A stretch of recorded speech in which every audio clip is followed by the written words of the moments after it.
Assalamualaikum warahmatullahi wabarakatuh and hi to everyone. Today we are from Group 5 want to explain about the laws and policies of ballast water in Malaysia.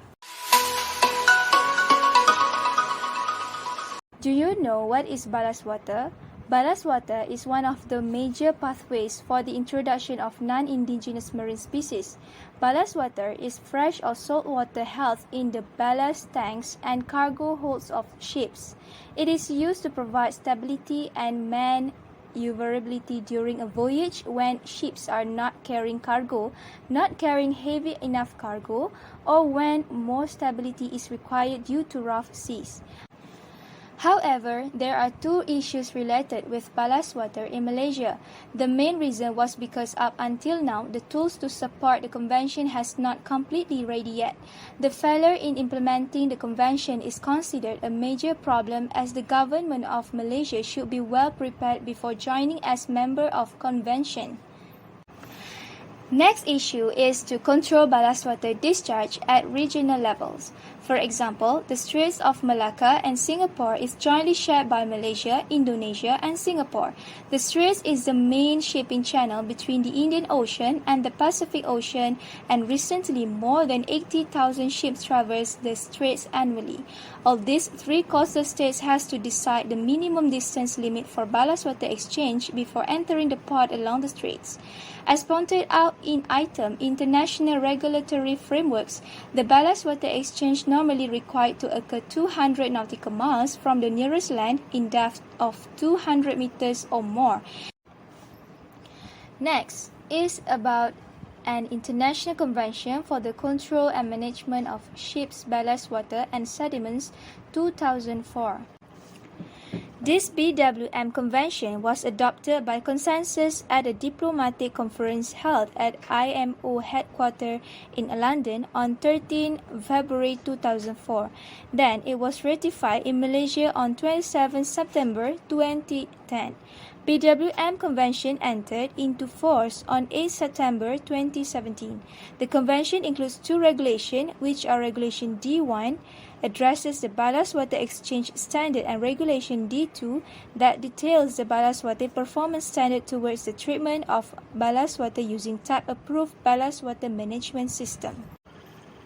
For the regulations of BWM Convention in Malaysia, there are two types of regulation, which is Regulation D1 and Regulation D2. For the Regulation D1 is about ballast water exchange standard. The ships must exchange their ballast water as far from the nearest land as possible, which is 100 nautical miles from land and 50 meters more while crossing Peninsula Malaysia to Sabah, Sarawak, and Federal Territory of Labuan. For the Section B management and control requirements for ships, ships must have on board and implement a ballast water management plan approved by the administration from Regulation B1. In Regulation D2, must carry International Ballast Water Management Certificate, Ballast Water Record Book, and Ballast Water Management Plan. BWM is not applicable for ships below 400 gross tonnage, ships not to carry ballast water, and ships regardless of size use a closed system and not required exchange ballast water. The specific requirements for ballast water management are contained in Regulation B3 Ballast Water Management for ships. Ballast water management systems must be approved by the administration in accordance with IMO guidelines, which is a Regulation D3 approval requirements for ballast water management systems. These include systems which make use of chemicals or biocides, make use of organisms or biological mechanisms, or which alter the chemical or physical characteristics of the ballast water. In the Ballast Water Management Convention, this convention does not apply to permanent ballast water in sealed tanks on ships that is not subject to discharge, ships not designed or constructed to carry ballast water, ships of a party which only operates in waters under the jurisdiction of that party, any warship, naval auxiliary, or other ship owned or operated by a state and used for the time being, only on government non-commercial service. Ships or a party which only operate in waters under the jurisdiction of another party, subject to the authorization of the latter party for such exclusion, and ships which only operate in waters under the jurisdiction of one party on the high seas. According to the Environmental Quality Act 1974, in prohibition of discharge of oil into Malaysian waters, explained no person shall, unless licensed, discharge or spill any oil or mixture containing oil into Malaysian waters in contravention of the acceptable conditions specified under Section 21. And any person who contravenes subsection 1 shall be guilty of an offence and shall be liable to a fine of not less than 1,000 ringgit and not exceeding 25,000 ringgit, or to imprisonment not exceeding 2 years, or to both. Next, who has the right to take the action? List of Convention, International Convention for the Control and Management of Ships' Ballast Water and Sediments 2004, which is BWM Convention, was signed on 13 February 2004. The date of ratification in Malaysia was on 27 September 2010. This BWM Convention was related with Environmental Quality Act EQA 1974, Federation Port Rules 1953, and Merchant Shipping Ordinance 1952.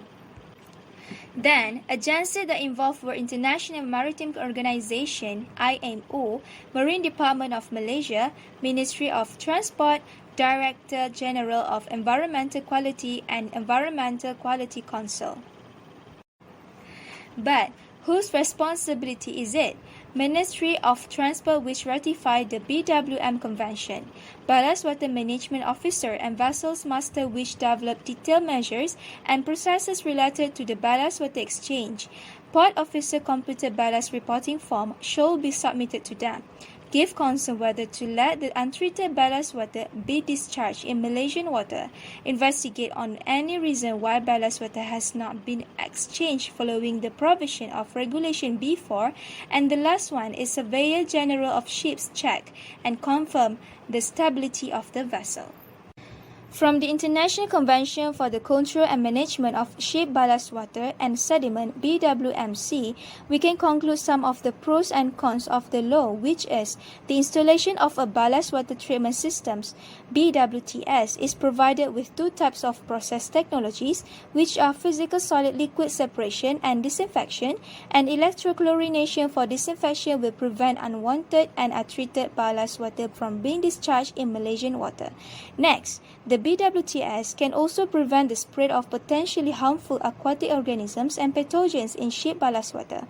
Furthermore, this law perhaps can cultivate discipline among vessel owners and shipping companies, simultaneously creating awareness toward environmental issues, as the process of the regulation implementation requires many procedures. While some of the cons are, the installation of BWTS in each vessel will consume very large expenses, so it will possibly bring implications, especially towards small shipping companies financially. In addition, some vessels from small shipping companies also might face difficulties during BWTS installation due to their limited vessel space. Next, individual companies need to continuously monitor the global guidelines and regulations for ballast water in order to apply the latest technology. After some discussion, we have summed up with some ideas that might improve the efficiency of the law. First, the authorities should extend the time period for the process of installing BWTS to provide opportunities for small vessel operators. Next, the authorities also need to appoint more departments to manage ballast water related management so that the regulations can be run more smoothly. That's all from us. Thank you.